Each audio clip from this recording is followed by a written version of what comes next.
ошентип биз азыр Арсланбоптун кичине шаркыратмасына келдик.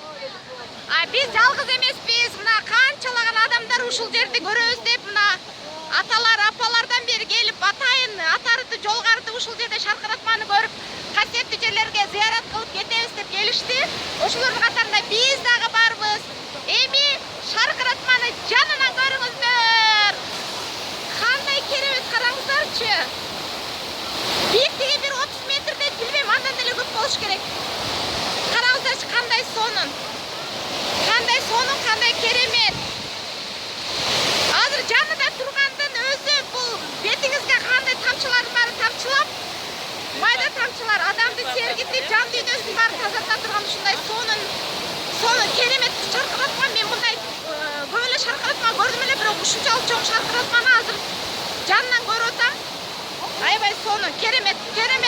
Караңыздарчы, мына могу жерде болсо Гүлнара Жашакер ака Гүлшан болуп азыр ушул шаркыратманын чокусундагы кафеге чыгып баратабыз.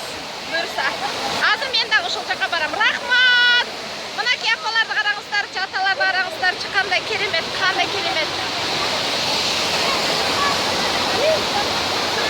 Сонун, мен бактылуумун.